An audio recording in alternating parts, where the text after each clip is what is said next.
Aldeota não é apenas um bairro nobre de Fortaleza.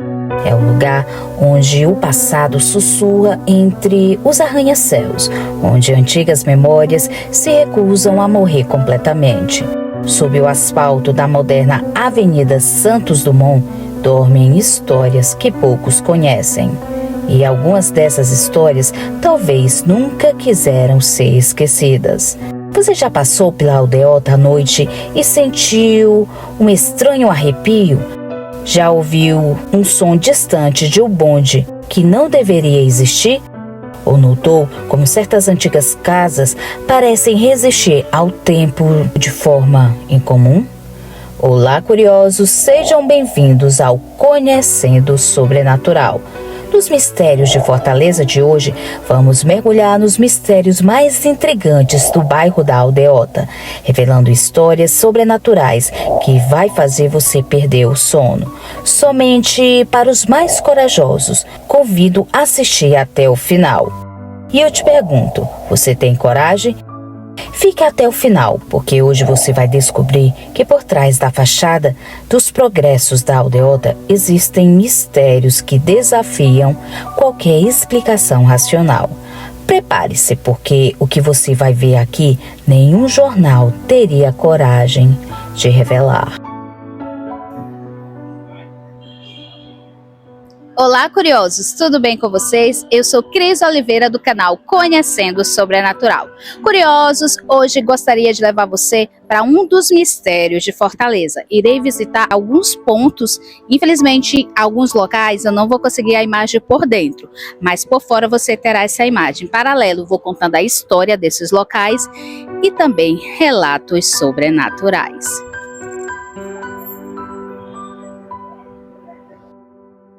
Fortaleza, capital do Ceará, uma cidade marcada por transformações urbanas, crescimento acelerado e principalmente memórias que se recusam a desaparecer.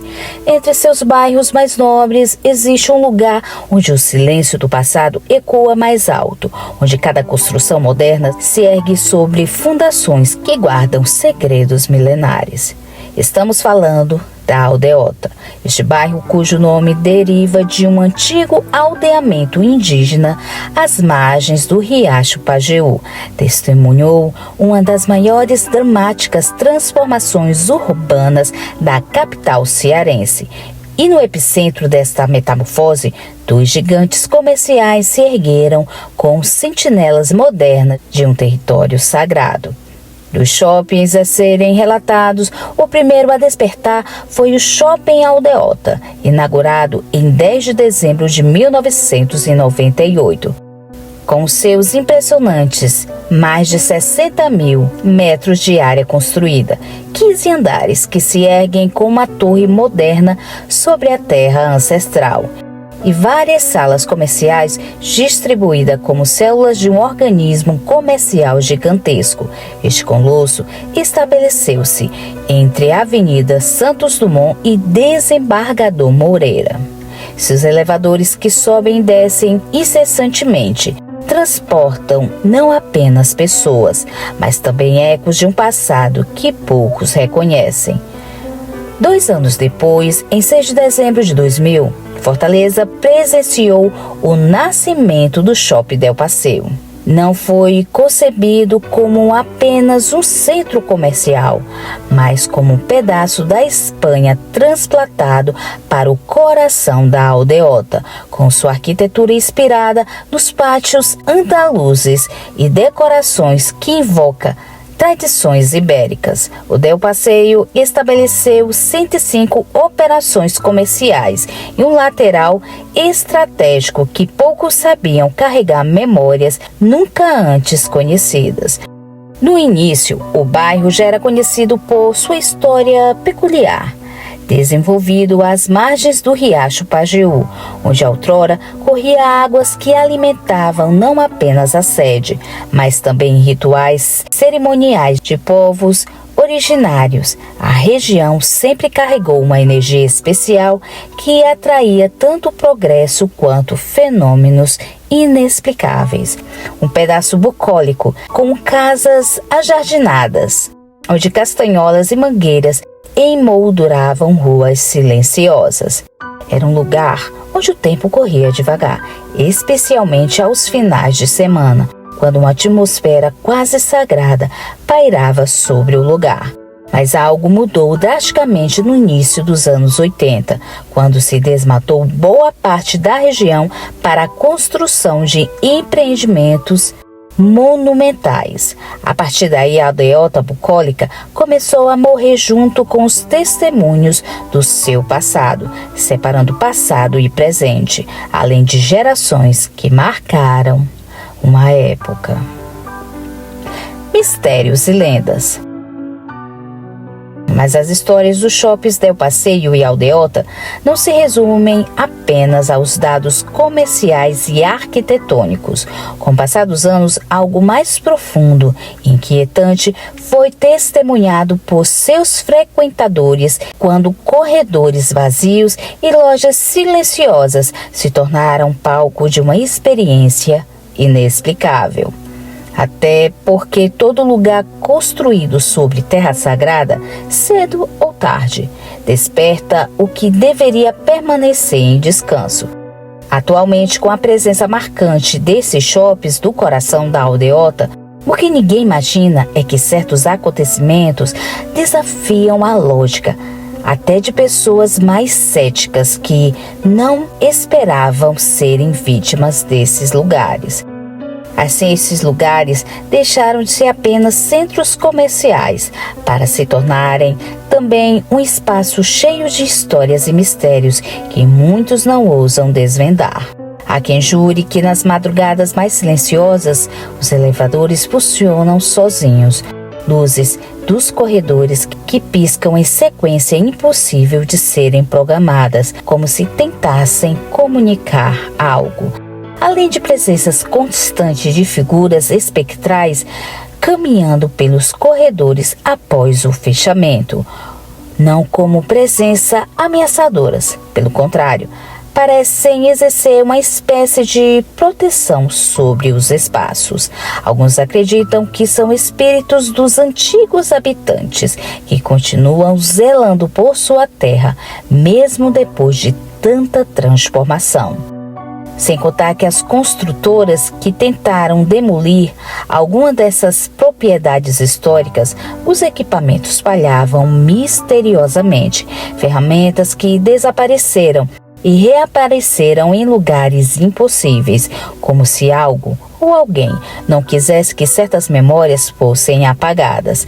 Lendas e vozes ancestrais que décadas de modernização não conseguiram silenciar. E é por isso que quando as luzes se apagam e os corredores ficam vazios, ainda há quem diga que entre aquelas vitrines modernas, algo ou alguém continua zelando pelas memórias que se recusam a morrer. Relatos sobrenaturais. A visão macabra do shopping. Oi, Cris, tudo bem? Me chamo Alessandra Martins. Atualmente tenho 40 anos e moro no Pirambu, aqui em Fortaleza. O relato que vou te contar aconteceu comigo em 2010, do tempo em que eu trabalhava em uma loja no shopping, ali em frente à Praça Portugal. Era uma época que eu estava muito asilada, fazendo de tudo para crescer na vida. Topava até plantões mais puxados. Esse acontecimento, Cris, foi numa noite em que a gente ia fazer balanço de estoque. Eu e a gerente e mais um colega ficamos lá até de madrugada. Eu lembro como se fosse hoje. A cidade dormindo lá fora, as luzes da Avenida Dom Luiz refletindo nos vidros do shopping. E aquele silêncio pesado que parece engolir a gente quando o movimento acaba. Era por volta de 2:30 da manhã. O shopping estava completamente deserto. Só tinha o guarda fazendo sua ronda lá no final do corredor e os passos dele ecoavam de um jeito que dava até arrepios. O banheiro ficava no canto meio afastado da loja onde eu trabalhava, depois de um corredor estreito, quase sem iluminação. Eu estava no intervalo e a gerente tinha dado 1 hora e resolvi ir até lá. Na época, Cris, eu não acreditava muito nessas coisas de espírito, achava que era mais história do povo, mas naquela noite minha vida virou do avesso. Quando eu cheguei no corredor do banheiro, senti aquele vento frio, mesmo com o ar-condicionado desligado. Era um frio diferente, sabe? Não era aquele frescor normal. Parecia um frio que vinha de dentro da gente. Eu vi de longe um barulho de água pingando. Cada gota fazia ploc, ploc, que ecoava. Quando empurrei a porta do banheiro feminino, estava tudo vazio. A luz piscava, aquelas lâmpadas fluorescentes como de filme de terror. De repente, Cris, comecei a ouvir sussurros. Era uma voz fina, arrastada, mas não dava para entender direito. Parecia uma reza ou um choro baixinho. Eu pensei, deve ser alguma funcionária que deve estar fazendo balanço também em outra loja.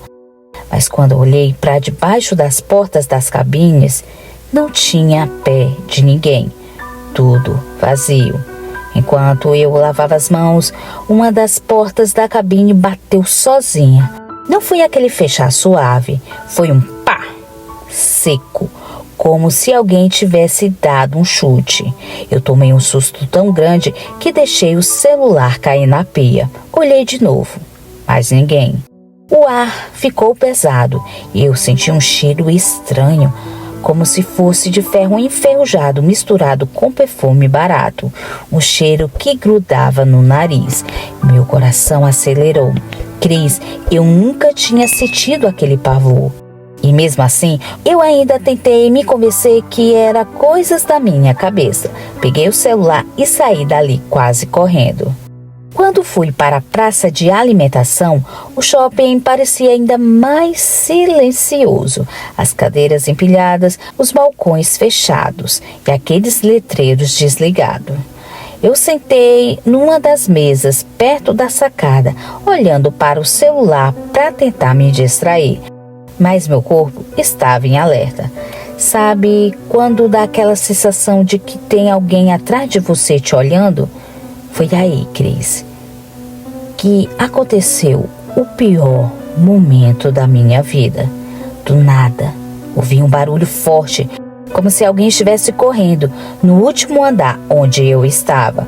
Quando levantei os olhos, vi um rapaz. Deveria ter mais ou menos 20 anos, pele clara, camisa preta, correndo na beira do guarda-corpo.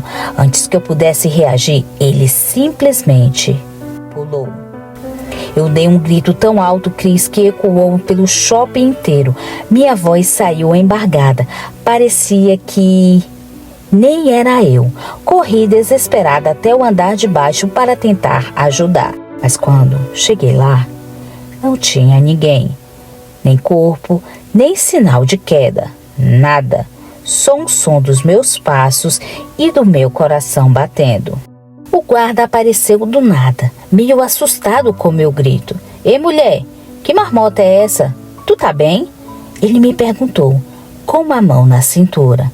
Eu ainda chorando falei, moço, um rapaz acabou se jogando lá de cima. Ele passou correndo e simplesmente pulou. O guarda olhou para cima, com os olhos para o lado, e fez o sinal da cruz. Vixe, você também viu? Ele sussurrou, quase sem mexer a boca. Eu perguntei, como assim também? Ele ficou calado, olhou para mim com os olhos arregalados e disse só, deixa isso pra lá, mulher, volta pro seu trabalho. Esse shopping tem coisas que não dá pra gente mexer. Voltei assustada para a loja. E eu nem me aguentava de tanto nervoso. Não tinha mais condições de ficar ali. Minha gerente perguntou que grito foi aquele que dei. E eu disse que foi um susto que tive. E por isso não estava conseguindo me controlar de tão nervosa que estava. Ela me perguntou o que houve, mas eu não quis dizer nada. Ela viu meu estado e me liberou para ir para casa. Quando voltei ao trabalho, eu não aguentei e perguntei a funcionários mais antigos sobre o que tinha acontecido ali. Então, uma senhora do setor de limpeza, que já trabalhava há mais de 10 anos, me puxou para o canto e falou baixinho: minha filha, aqui tem umas histórias muito complicadas.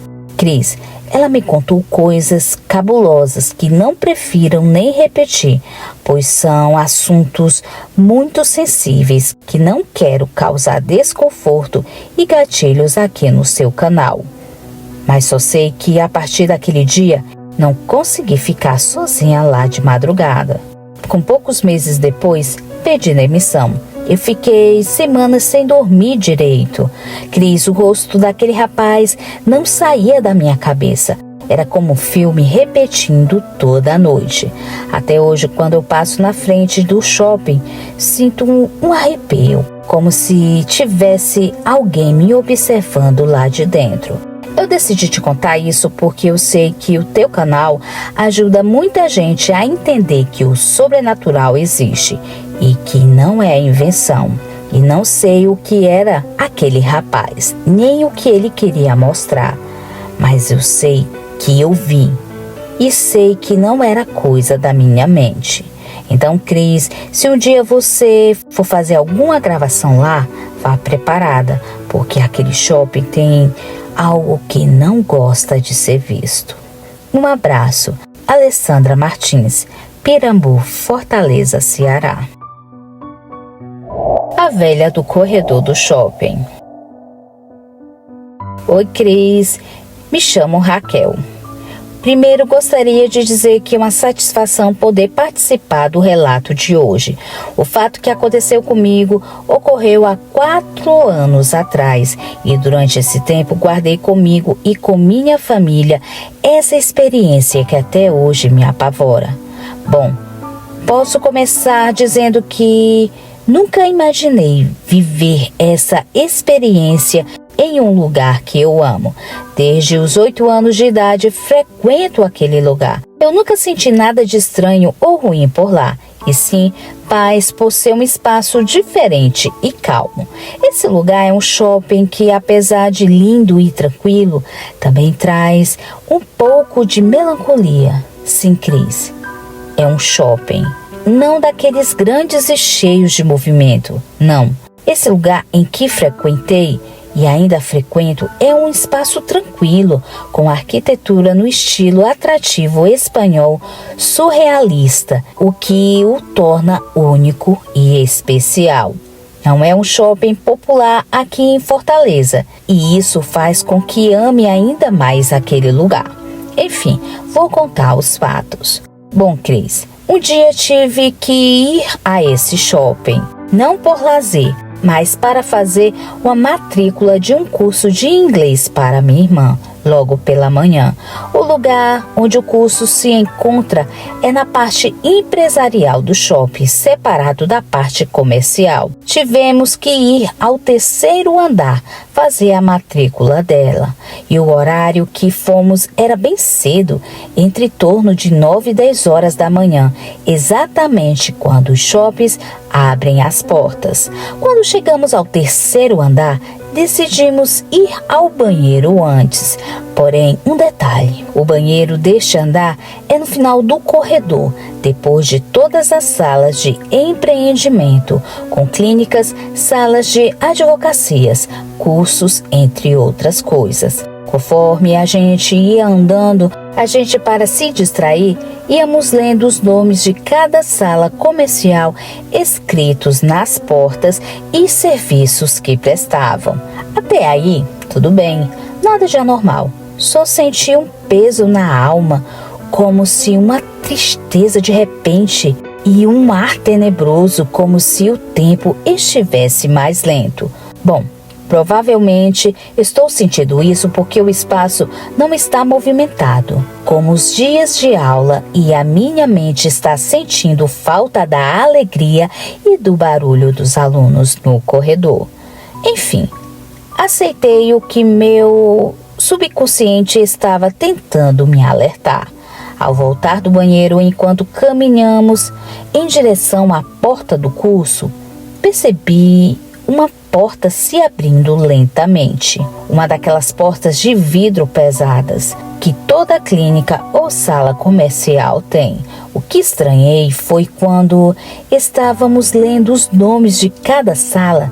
Todas elas estavam trancadas e escuras, sem movimentação nenhuma. Pois, como são de vidro, podíamos ver se havia alguém dentro. Mas até aí, tudo bem. Vai que alguém chegou depois, né? Mesmo em questão de poucos minutos. Só Cris, que o pior ainda estava por vir.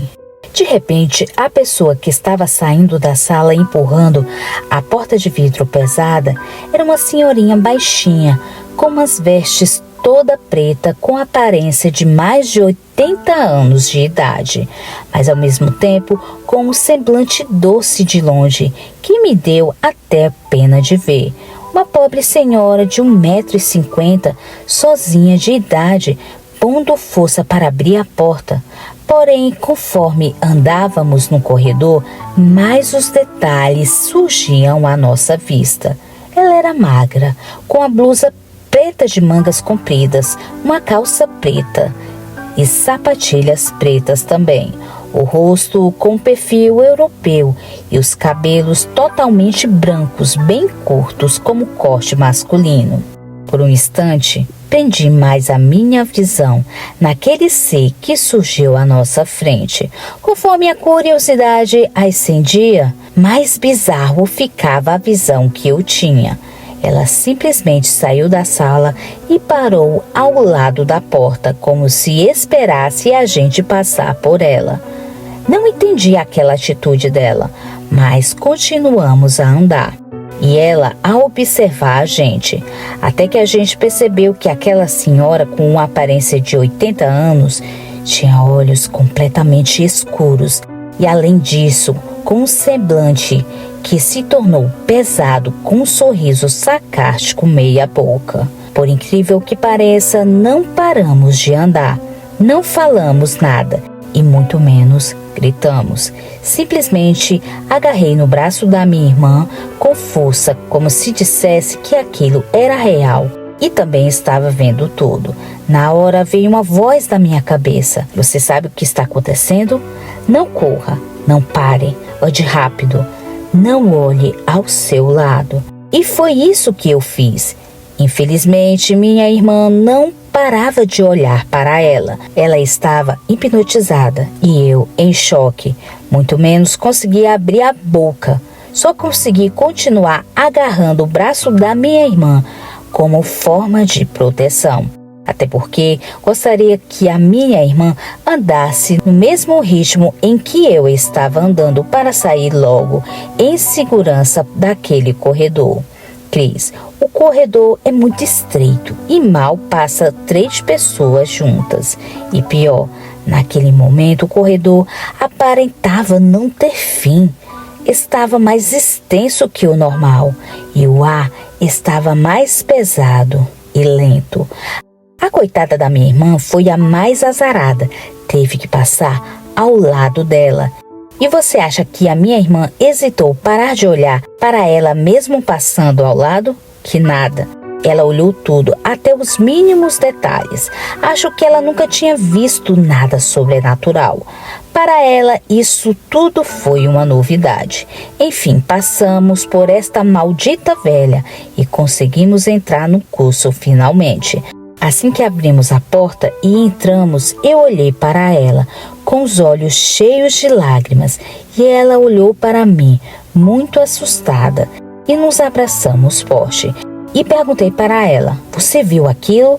E ela respondeu que sim. Respiramos por alguns minutos, tentando voltar ao normal, e disse para minha irmã fazer a matrícula, que eu esperaria ela terminar. Quando fomos ao balcão fazer a matrícula, as moças do atendimento nos olharam com um olhar de surpresa e dúvida, como se percebessem que a gente não estava bem. Não abrimos a boca, nem eu, nem minha irmã. Só mencionamos sobre a matrícula dela. Agora, Cris, meu medo era pegar o elevador e aquela enviada do diabo aparecer novamente. Tivemos que esperar mais alunos surgirem e irem ao elevador para nos juntarmos a eles. Ao voltarmos para casa, todas as pessoas com roupas pretas durante o percurso ao caminho para mim era uma potencial assombração. Ao chegar finalmente em casa, perguntei à minha irmã com detalhes o que ela viu, pois eu mesmo não fiz questão de ter certeza mais do que eu já tinha. Minha irmã falou que ao passar ao lado dela, a velha virou o rosto sorrindo sarcasticamente, de canto de boca, como se percebesse o nosso espanto. Minha irmã falou também que ela era translúcida, como um holograma. De longe, ela era muito mais real, mas de perto dava para perceber que ela não era deste mundo, não. Cris, amo aquele shopping, mas tenho que confessar que ele tem um histórico pesado. Anos atrás, ele foi palco de um acontecimento muito trágico. Uma psicóloga acabou caindo do 12º andar dessa mesma parte empresarial, após um divórcio, deixando seu bebê de apenas 1 mês de vida. E logo após, seu marido tentou também tirar sua vida, mas não no shopping. Outro fato recente foi o senhor que teve um mal súbito enquanto estava no cinema. Infelizmente veio a óbito. Enfim, acho que aquele lugar deve guardar muitos mistérios que talvez eu, como amante daquele espaço, nunca vá descobrir. Só espero que boas recordações surjam e se perpetuem por muitos anos e que nada de mal ou anormal aconteça de novo. Então, curiosos, o que vocês acharam desses relatos? O que vocês fariam se esses acontecimentos fossem com vocês? Quero muito saber a sua opinião. Lembre-se de comentar com muito respeito. Curiosos, eu não posso dar veracidade, porém meu canal está aberto para contar relatos sobrenaturais. Deixe nos comentários de onde você está assistindo esse vídeo. É de Fortaleza ou do Ceará, de qualquer canto do Brasil ou até mesmo fora? Escreva aqui embaixo. Se tem algum relato sobrenatural para compartilhar, mande para a gente através do nosso e-mail conhecendo-o-sobrenatural@gmail.com ou através do WhatsApp somente em texto. Sua história pode aparecer aqui no canal em um dos nossos próximos episódios. Se for curtinho, deixe aqui também nos comentários, pois ficarei muito feliz em ler o seu relato. Me siga também no Instagram, @conhecendo-sobrenatural. Curiosos, se vocês têm sugestões de lugares ou mistérios para explorarmos, compartilhe com a gente deixando nos comentários. Mas antes de encerrar, eu preciso abrir meu coração com vocês. Estamos fazendo uma rifa solidária para ajudar o canal Conhecendo o Sobrenatural. São 3 prêmios, o primeiro e o segundo lugar, relógio mais bijuteria. O terceiro prêmio, uma caneca oficial do nosso canal. Todo o valor arrecadado será destinado a um equipamento que estamos precisando para fazer gravação e edição. Hoje, editar e produzir esses vídeos está sendo muito desafiador. E se eu não conseguir esse apoio, infelizmente os mistérios de Fortaleza e os vídeos de relatos podem acabar. E eu não quero que esse sonho chegue ao fim, porque sei o quanto vocês, curiosos, gostam do nosso conteúdo. Não temos apoio de nenhuma secretaria municipal, nenhum tipo de ajuda ou patrocínio. Quem mantém vivo Conhecendo o Sobrenatural são vocês, os amantes de histórias e mistérios, os curiosos que acreditam no nosso trabalho. Por isso, a sua ajuda é essencial para que a gente continue trazendo histórias sobrenaturais, relatos impactantes e os enigmas que fazem parte da nossa cidade.